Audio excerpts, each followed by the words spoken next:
What's going on, everybody? Welcome back to another episode of Get Weird with the weirdest person you may now know. Me, Brittany Barbieri. Now let's get into it. So on this week's episode, I have thought about, what do I want to talk about? What is it that I want to put out there, into the great unknown for you to listen to on your drive? And I thought about it. And I could obviously talk about different stories, cases, things you could research, things you could Google, but obviously that's a common thing, right? That's a real common thing. And lately I've done a lot of reflection on certain areas of the paranormal, of cryptozoology, and of course of the UFO world, the ufology world that I come from. For those of you that don't know, my background is in paranormal. It is in cryptozoology. I'm a cryptozoologist, and I'm also a ufologist, the study of UFOs and alien life beyond our own world. And I did do a little bit of dabbling and reading and researching and kind of being a self-taught ancient astronaut theorist. And there's just pieces of that I thought were really cool. Now, there's many sides and many things that I have my hands in. I grew up in Estes Park, Colorado, on an exotic animal ranch, grew up around animals, grew up around nature, and grew up around the supernatural. That was always around since I was really little.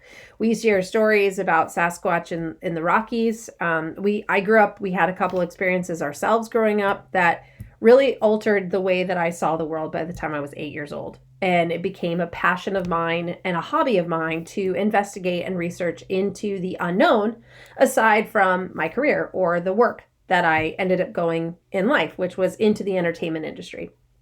And I became like the local weirdo on set. Everybody would come to and basically be like, hey, I heard you said your house was haunted. You want to talk to somebody? Go talk to Brittany. And everybody would come to me. And or Bigfoot or whatever, whatever the case was, everybody knew I was a local weirdo. And half the time on set, I always had my cryptozoology books, or, I always brought something because you have some downtime in between takes. And so you would just sit there and read or catch up. And that's basically what I would do. Or I'd go to the library, get stuff that I'd want to have with me on set because they were long days, 12-hour days sometimes.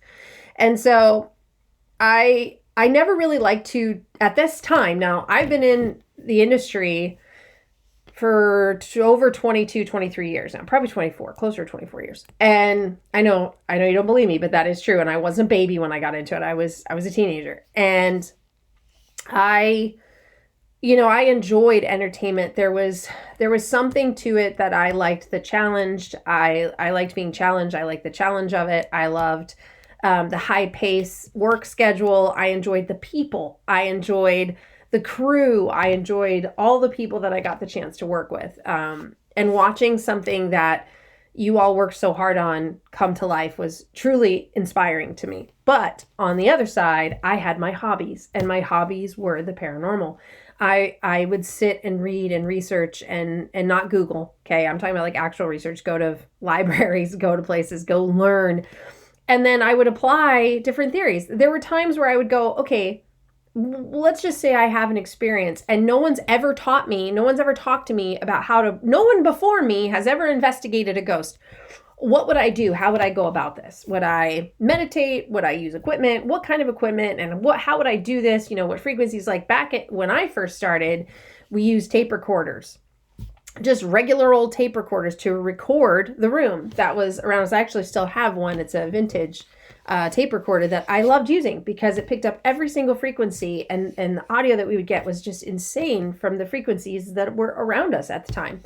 And with the new digital era, they have wiped out. So let's say you have like 100 frequencies. The new digital era with the ones and zeros goes through and it picks only the closest sounds closest to your device. So all the other frequencies are drowned out. They're just gone. They're erased because they're not necessary. They're considered background noise. And sometimes in those background noises, you would capture a frequency of a voice, of a sound of a person, because you can't cancel out all frequencies. Our planet is made of frequencies. It's around us constantly. And if you drown out all but 5 of them, you could be drowning out the message you're supposed to receive. So I would always pick and pull these things apart and go, why are they doing this? Why are they advancing? And I hated seeing the technology advance in the field because I used to say, if it ain't broke, don't fix it. But there are elements to the technology growth that I like. And I think it's useful to the field, whether that be in cryptozoology, in ufology, or in the paranormal with spirits and ghosts and so forth, and dimensional research. But there's still some old-fashioned techniques that I just admired and loved and would get good results from. And I think sometimes we get too excited about technology and we forget about the tools that really cracked open the door for us to help us get into what we got into. And so I never really wanted my hobby or my passion to ever become work, if you get what I mean. I don't want it to ever feel like, oh, I got to go research this again. Oh, I don't want to do that. I don't want my hobby, my passion, something that I love so much to become work where I dread it, where I don't like doing it. And I'm very blessed at this point that it has not become that for me. I'm still enjoying all areas of the paranormal tree, from every frequency, from every dimension, from every creature to every unknown species of life form on this planet and beyond. I have truly grown to love, appreciate, and value this passion and hobby. And it is something that, if you want to talk about it, I'm so open to talk about it. Like, I love it. I feel like sometimes my frequency must be buzzing because I get the most random people come up to talk to me about these things. And here we go. I'm talking to this person for like an hour and a half and I'm like, wow, what a great conversation. How weird that they would just come up to me. So I'm like, oh, I guess I was pulsing and they just, our frequencies sounded off each other. We're like, hey, let's talk. But there's so much. The world isn't black and white like we were taught, and that's okay, And so I enjoy being able to be me, to be able to be myself. And I don't want to pretend to be something I'm not. Like, I don't believe that we should be. I think we should be authentically ourselves 100%. And for me, that is entertainment and excitement and keeping our life exciting and challenging and soaring. There's something to both elements that are so exquisite. And when you're able to bring those passions together into a world where we can bring it to the audience, it's even better. I would prefer to just do it myself so that I know what's going out isn't, manipulated or what have you. But it's a little bit tougher. But honestly, I've tried sharing some of my theories online, and boy, do the trolls not like you can't have a theory that varies from what Google says or what somebody wrote a book on. Again, they're all just theories, right? Everybody has a right to have a theory in their own personal work. So for me, for my own personal investigative work, I have just found so many things that don't make sense versus what other people are saying, right? And they're not looking past the barrier of what they've been taught through other investigators, through other work, through other books. And if we would just stop for 1 second and go, that's that person's theory, and I can take a piece of that and apply it to what I'm doing, but I could also expand on it into a different level than we do in advance to our field study. We advance our thought process. We advance the possibilities of getting maybe a little bit closer to understanding what we're dealing with. But I feel like we constantly repeat the same stuff, and then there's an attack. God forbid you want to do something new, and then somebody will be like, no, you don't use that kind of equipment. That doesn't work anymore, and you should be using this, and you're not a real investigator if you don't use this. I'm like, whoa. Who died and made you the lead in every area of this? No. Like, we are allowed to be individuals with our own thoughts, our own theories. And you know what the best part is? I don't have to share it with anybody. I can, but sometimes I don't want to, because there's so much negative out there of attack on somebody that you go, I don't want to share this with anybody. My God, like, people think you're insane and they attack you, and you can't use this and you can't do that. You're stupid if you use this. You're stupid if you use that. Like, it's very few and far between. There are still some really good people out there that will encourage you and back you and say, oh, that's awesome. I never thought about that theory before. Let's bounce off that. Let's grow together. Let's do this. And then there's others who are like, oh, you just don't know what you're talking about. I've been in this for like 25 years and you just don't know. You just, oh my God, I can't talk to you. It's like, what? I've been in it just as long as you have. What are you talking about? We're just doing different theories, different takes, different ideas. Like, I'm expanding on what I know. I always love adding in physics, quantum physics, and things like this to the paranormal. And one thing I want to discuss on this particular episode, and I believe it applies to many different things within the supernatural realm, that big paranormal tree with all the different branches of paranormal and supernatural. I firmly believe that there are certain explanations to certain things.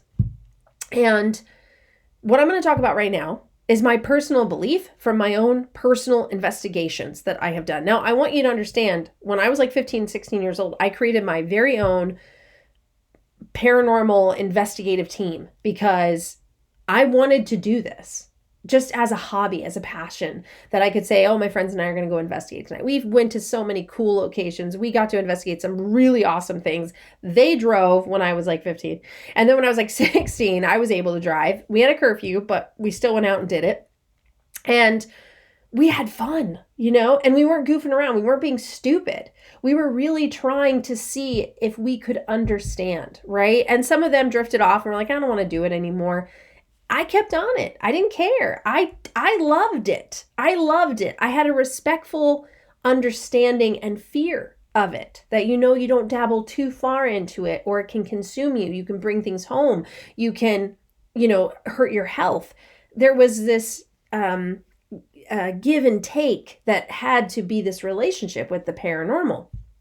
And it wasn't until maybe about 10 years into my field studies and investigations, I started looking at the idea of minerals and certain metals in our grounds and on our planet that were used as a type of battery of energy to certain locations that would just pulse. And when there were thunderstorms, we had natural electricity that were just zapping and creating this powerful battery in these certain locations, because you would ask people and they would say, well, I don't understand why it's so constantly over here, but not over there. Well, why, if paranormal is everywhere all the time, why is it only over here and not so much over here, And so I had to figure that out. And real paranormal, when there's real activity, it happens day or night. This whole, it only happens at night. No.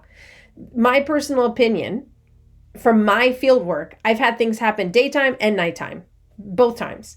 And it is constant, right? It doesn't have to be one or the other. I feel that TV has pushed this narrative because it's creepier and it's eerier at night. But realistically, if a location is truly experiencing what is called the token haunting, it will happen day or night. And most people that are experiencing them in their homes and their buildings and their facilities, it's always day or night. It can happen at any time. I worked a location for 3 months. It was day and night, constant. It was insane. Full figure apparitions during the day. Full figure apparitions at night. Things moving during the day, things moving at night. Sounds of voices and footsteps during the day, sounds of footsteps and voices at night. Okay? All the same. I want to tell you my theory on a certain aspect of the supernatural realm of when people say, I saw a spirit, what they see as a ghost, a spirit. It made eye contact with me and it looked scared to see me. And within seconds, it was gone. Okay.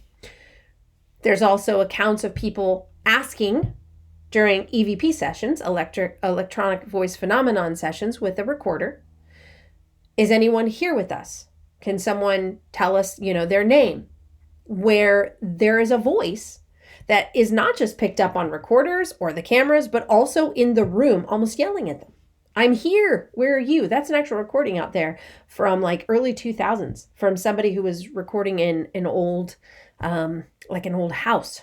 And they were asking, where are you? Are you here with us? And it was loud as day, not only in the room, but on all the recorders and on every device. I'm here. Where are you? So when I heard about all these different pieces and parts, and then of course when that one came out, that just was validation for me that my theory may actually be a little bit correct. And I believe in some, what they call hauntings, is that we are haunting the past and the past is haunting us. So both timelines are actually looped and crossing over like a wave. In a wave, you get the ocean that comes up and it touches the ocean and it laps on itself. Then it comes up and it touches. And we know that time is not linear. And it is my belief that the past and present can lapse. And it does.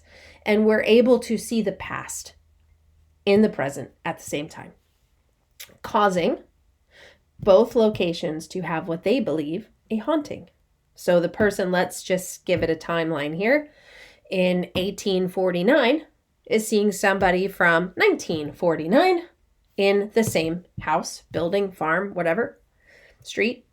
And it happens for mere seconds. They look at each other. Holy cow, I'm having a paranormal experience. Oh my gosh, that's a ghost. Gone. Right? Completely gone. I've had stories given to me, sent to me from Gettysburg of incredible stories that have been emailed to me, some that have been found, some that actually happened to them directly, some that happened indirectly through friends, and they wanted me to just kind of hear it out and say, what do you think? You know, oh, I saw this on History Channel. It's so strange that happened to me when I was there. Can you tell me? Listen, there are some incredible, perfect case examples from Gettysburg about time bending, the theory of bending of time, where it has lapsed on itself. I am a firm believer in that theory. I have had it happen to me personally. I have had encounters that have happened. The person is not dead. Thinking, oh no, I get a little frustrated just for myself within, the idea of investigating when somebody says, oh, that person doesn't realize they're dead because they think it's a certain time. And then I go, but what if it's because they aren't dead and they are living in that time and they're confused on why you're saying they're dead because they're talking to somebody in the future. So they think, am I talking to myself in the future telling me I'm already dead? Oh my God, when do I die? Like there's this whole conundrum that's happening in these paranormal experiences. And I have had just some incredible examples of that throughout my investigations. And when I studied Gettysburg, and all of the cases that I took them. I was like, oh, this is a perfect example. This is a perfect example. This is a perfect example. I mean, there were some where people actually saw the soldier on their floor in what used to be a hospital during the war. And then the soldier is gone, but his blood remains. And they kept it and they tested it. And it was real blood from where this soldier sat. Now, we're talking about the interweaving of time and space and past and present becoming one for several seconds. And it's amazing to me. It's fascinating that you're getting glimpses of the past and people that were alive in their time. And somewhere, gosh, I'd have to go all the way back through a lot of them. And again, in my office, I have hundreds of journals, okay, that I have written in and heard somebody's story or somebody gave me their story and I wrote it down. And I was like, oh my gosh, this is so amazing. I'm writing this down. And I remember somebody said, oh, I found a journal. It was like a ghost log from someone's home in an antique store. And this woman was like writing down her ghostly experiences. And in my head, I thought to myself, I want that book because I want to go to that place today and find out, are you having haunted experiences and what have you had, and see. Oddly enough, I know this is going to bend your mind up. You're going to be like, wait, this is so weird. But to see if there's any linkage between what somebody is experiencing now versus what they wrote in the past. Like I would just like to see that for myself because I think it's real. I do. I'm a firm believer in it. And I know some people think I'm crazy, and that's fine. Like I said, I'm your local weirdo, thus the weirdo podcast that I'm making. But I've just done so much work in this department on my own, and I don't like to put it out in the public. There's just too many critics that really don't understand it, so they bash it and they don't take the time to really think about it because it goes against the narrative of what paranormal is. Like they go, oh, so you don't believe in ghosts? No. I believe in entities. I don't believe necessarily in ghosts. I believe in entities, beings that are dimensional, that we logically cannot understand. Do I believe in our loved ones being able to visit us? 1,000%. But when do you think you would see them most likely? I believe in your dream state. You are the most open, the most vulnerable. Your brain is the most open. You're not cutting out the world. You're not cutting off time and space. You're open, and they're able to finally come visit with you. I've had visitation dreams, and they are the most amazing dreams. And they're not dreams to me. I know they're real. And there are so many people out there that have talked about seeing their loved one in their dreams, and it was so real. They woke up feeling like they were just with them. And it's because they were. I'm telling you from my heart of hearts, I believe that is true. I'm a believer in that. So I do believe that our loved ones visit us in a way that they can, in the way that we will accept it. Even if we walk away saying, wow, that was a great dream, I miss them. It doesn't matter. They still came to visit us, and they know that we know they're okay. And that's enough. There are people that will get strange objects in their room that were with their grandparents or with their parents or their loved ones. And they'll be like, how is this here? Because I believe they're able to try and get to us in ways that we can. Messages from beyond. And I believe in that theory. There was a woman who claimed to be able to speak and talk to angels. And she said that the angels told her that they're workers. But when we die and we go on, we have the ability of coming back and forth to earth, free will, as we want, to check in on our loved ones because we no longer feel pain or sorrow or any of these things. And we do these subtle signs and we try and reach our loved ones to let them know that they're okay, we're okay, and we're still present with them, even though you may not always see us. And I really liked what she had to say. And in a way, it was comforting. In a way, it was refreshing. And whether it's real or not real, I can't say. I don't have the answers, and I'm surely not going to tell this woman she's a fraud. I don't believe that. I believe that she really believes that she sees these things. She said she could see angels since she was like 2 or 3 or something like that. And I do believe in a lot what she says. And where I connected was with my visitations in my dreams, as I believe 100% that it's real. I believe 100% that it's true. And nobody is ever going to change my opinion on that. Ever. And so when it comes to the paranormal, I just think that we can't just assume we have all the answers. We can't pretend like we know for sure. This is how ghosts talk. I had heard somebody once say ghosts can't talk. They have no vocal cords in the afterlife. And I just stopped and I went, how do you know that? Who told you that? That to me was, I had to stop for a second. And I was like, how, what? Wait a minute. Who told you that? Where did you hear that from? It bugged me a little. I was like, wait a second. Huh? Then why do we hear ghosts talking? That makes no sense, right? And it's the same thing with footsteps, as I've said, with the theory of bending of time. Footsteps alone. Oh my God. I've always been bothered by footsteps. Always. I'm like, oh, a ghost can walk right through a wall and do whatever the heck it wants, but it's going to stomp its feet and let me hear it coming. Like, make this make sense, right? So I never liked that. I never liked that in all my years of paranormal investigations. I was like, this is insane to me. This is the dumbest thing I've ever heard. Like, I was one of those people that was like, oh my God, you're so stupid for thinking that. And then as I got a little bit more mature, I was like, well, I mean, that's someone's theory, but I don't believe that. What I believe is the fact that we're hearing somebody walking in this house that we now live in their time, just not now, in their time frame. Because there will be people like, I don't have wood in my house anywhere, but I swear to you, I heard somebody walking on wood into my bedroom, like hard wood floor with boots. To me, you go back into the blueprints and you go back into the history of the house and you're like, well, here's the funny part, Debbie. In 1939, your whole house was made of wood flooring and wood. Here's original pictures of it all the way up until like 56. And then they're like, oh my gosh, what? Yeah. Crazy, right? I know. So to me, again, bending of time. So we have somebody, you can't see him, and it doesn't matter how it bends in. It could be just faintly. It could be, they call it the veil. I think sometimes it goes in thick. Sometimes it goes in really thin.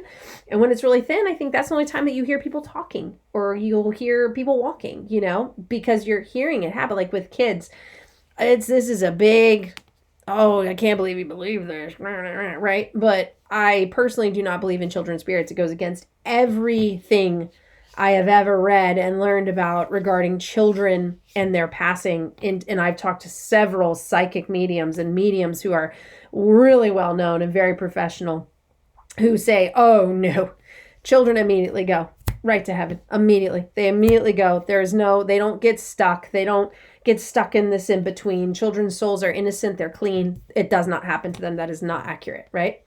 And I've had many people say to me, no, here's other cultures that don't believe in that. Here's other literature that doesn't believe in that, who's theorized and who's talked about the XYZ. And I just don't believe in it. Now, it could just be a belief-based thing. Who freaking knows? But for me, I don't believe in that.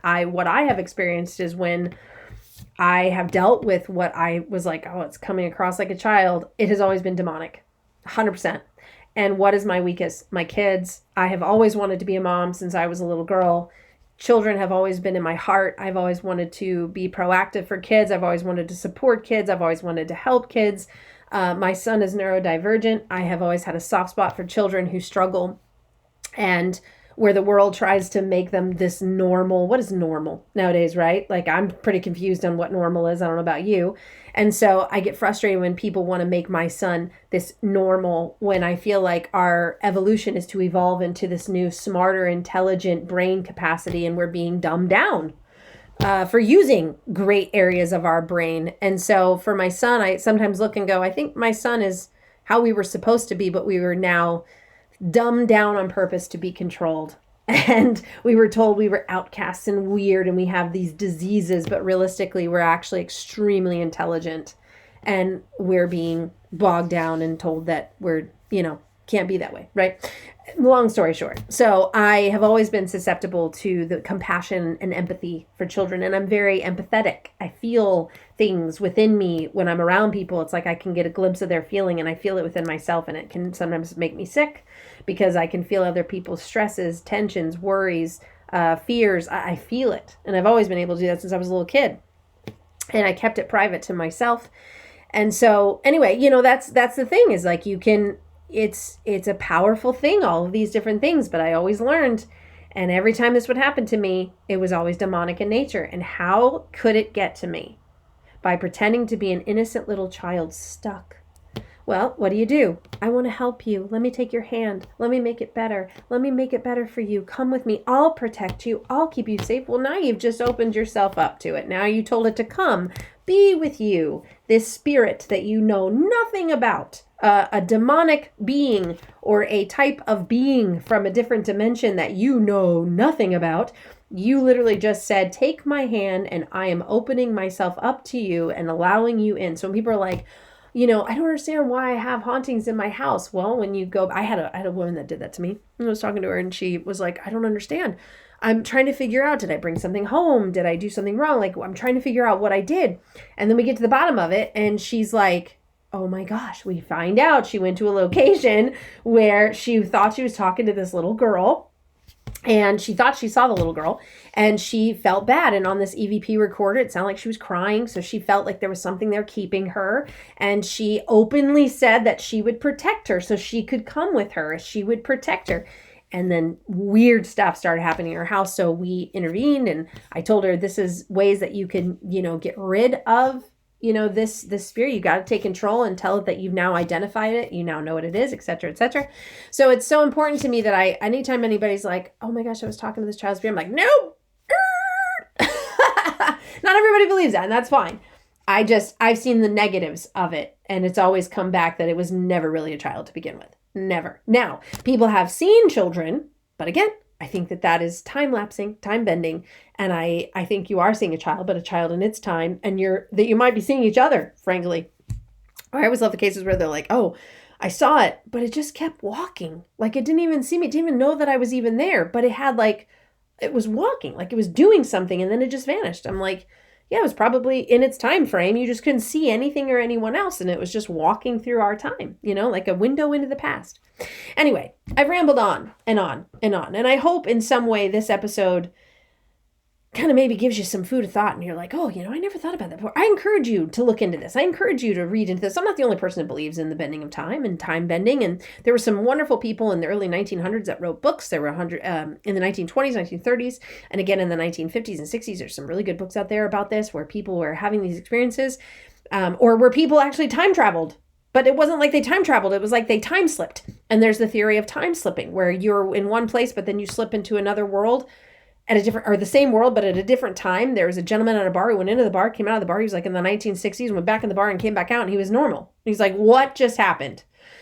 I really believe that this happens. I just think it's almost, as people like to say, glitches, but I do believe in these things. I am a firm believer, and I think we aren't elevating that up enough. I don't think we're looking deeper into that enough. And again, this is more of a passion episode. You have to understand that my brain is constantly working, constantly researching, constantly thinking, constantly moving forward. I'm just constantly in this state of challenge. I love to challenge myself. I love to push myself to new areas. And if somebody says, oh, you can't do that, I go, really, watch me. Like, I'm that person. I'm the person that literally, when I was in stunts, I got a stunt call. Can you ride a motorcycle? And can you do like a slide drag? Right? And I was like, sure, done. I called my brother. I'm like, hey, can you teach me how to do this on a motorcycle?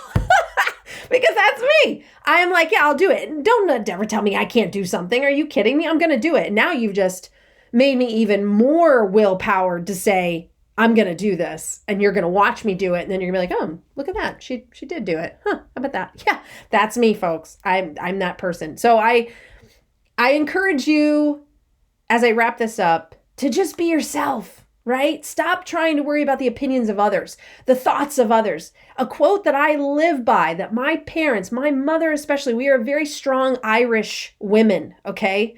We have very strong Irish genes in us, and Celt genes in us, and Viking genes in us. And there's something so powerful about the statement she said to me at a very young age. When we start worrying about what other people think, and, oh, this person said this to me, oh, they don't even know me. Why would they say that? I don't care anymore. At my age now, I'm like, you can say what you want. You don't even know me. And frankly, delete, block. It's so simple nowadays. Or just don't put it out there so you don't have to hear the opinions of people you don't know, right? But she said to me very young, and it stayed with me. She taught it to all of us kids. There were 7 of us. And she said to us, wolves do not lose sleep over the opinion of sheep. And man, did that frickin' stick with me my whole life, because I was so headstrong in everything I did. If somebody said I couldn't do something, I did it. And I just challenged myself. You know, like, my background is extensive. Like, when I tell people all the things that I've done in my life, they go, there's no way. There's no way, 40 some of your life, you have done all these things. There's no freaking way. And I go, no, it is. I graduated high school when I was 15 years old because I advanced and excelled in 2 grades. I wanted to advance my career. I wanted to advance my life. And being locked into school was holding me back from being able to really grab life by the horns. And as soon as that happened, man, did I push myself better than anybody could. And anytime somebody said you can't do it, I said, watch me. And that's exactly what I did. You know that saying where they're like, hold my beer? I didn't drink until I was like friggin' 28 years old. But I said, hold my Red Bull. Because, man, let me tell you what, I was a girl on Red Bull and Rockstar. I lived off that thing when I was in entertainment. My God, I was drinking like 2 cans of 32-ounce Rockstar by 12 o'clock in the afternoon. Before auditions even, or interviews, I was chugging 2 Red Bulls. People are like, what is wrong? I'm like, listen, it clears my mind, gets me focused, gets me into the... And now I look back, I'm like, that probably caused my heart murmur. But you learn it because you're young. But never stop being genuinely you. As long as you're not hurting children, animals, or elderly. That's my rule book. If you are not hurting children, because you're dead to me if you are. If you're not hurting animals, because you're dead to me if you are. And you're not hurting elderly, because you're dead to me if you are. I think you're good. Just be you. Don't let anybody dictate you or tell you not to be you. Be you. Be proud of who you are. Show your accomplishments. Show what you've done in your life. Be proud of what you've done and accomplished on your own. And be authentic to yourself. I'm a quirky, weird girl. Let me tell you right now. I love comedy. I'm out there. I love to challenge myself. I love having fun. I love making people's day. I love making somebody laugh. I like bringing characters to life. I love just all different types of work. Heck, I'm an ostrich racer, people. I rode ostriches. And then I went on to train people how to properly ride ostriches and to race them. Okay? Like, there's so much I've done. I've done stunts.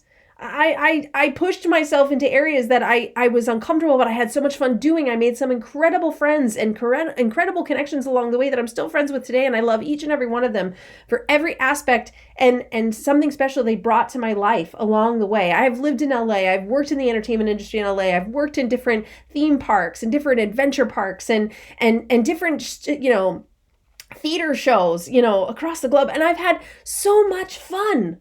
So much fun in all of that. And I wouldn't change it for the world, because I have been blessed to be like in this world, in this life, and above ground with my family. I have a great husband, beautiful children. I am proud of what I have. I am thankful for what I have. I thank God every day for what I have, because it is truly great. But the key to it was staying humble, showing kindness, being genuine to myself, doing what I can to elevate others. And be there for others, support others. Now, if they're fake and they hurt you, you got to handle that the way you got to handle that. There's the Viking way, or there's, I'm just kidding. You just got to be you. I have a lot of friends that I encourage them all the time. Continue being you because you are awesome and you know who you are out there. My buddy Brad that I do shows with on Tammy Time, let me tell you what. Oh my God, Brad is the best. When you talk about a genuine person with a great soul and a great heart, him and his wife Courtney, some of the most great, just amazing people I have ever met. And I'm very blessed to have him in my life and call him a friend. I call him a bestie because he's truly great. I can send him a voice memo 10 minutes long and it's well received. Like when you find those people, those are your people. My girlfriend April, pen pal, basically, right? How we started. We are besties. There is nothing I can't call her and tell her and share with her, and vice versa. And you get these people and there's so many others I have, and I don't want to be rude and not name them all, but I have so many good people and I just elevate them. And there are times where I'll just say a prayer that they get something great in their life because I just want to see them succeed. I want to see something good happen for them. And I wish more people would do that. Put others before yourself. Or if, you see those little stories and you go to scroll through them and you're like, oh, I feel really bad if I don't listen to this word from God. You're like, I probably should listen to this, but I'm not sharing it because I know you're just trying to do this for clickbait. But in the end, I'm like, this isn't just for me. This is elevating somebody else in my life that may need this elevation right now. So I'm going to take this moment and praise that person. And I'm going to send them a text and let them know how appreciated they are. And just that little bit might help somebody's day. So just keep being yourself. As long as you are not hurting children, animals, or elderly, you're good in my book. And I support you. And I don't even have to know you. If you're listening to this right now and maybe you're feeling a little down today, keep being you. You are awesome. Go out there, conquer the world. If you believe you can do it, you can do it. Don't let your mind trip you up. Don't let that evil little demon on your shoulder tell you you can't do it. Yes, you can. I know you can. So go out there and do it. Go rock today. Go make today great. If you're listening to me during the day, go do it. If you're listening to me at night, go on that pillow tonight and go, tomorrow, I'm going to be great. Not good, great. And make it amazing. If you really want it, you can achieve it. And I believe in you. So with that, until next time, this was more of like an educational weird or like a deep weird. I don't know what to say, but I had this drive and passion today to really share this message and talk about being authentic and true, have your own visions, your own theories, your ideas, be yourself and never be ashamed to be that person. You went through what you went through to get you here today. And you know what? Be proud of that. Be so freaking proud of that. And you'll always have my support, your little weirdo in the corner from Get Weird. Until next time, you know what I always say. Stay humble, stay kind, and be weird.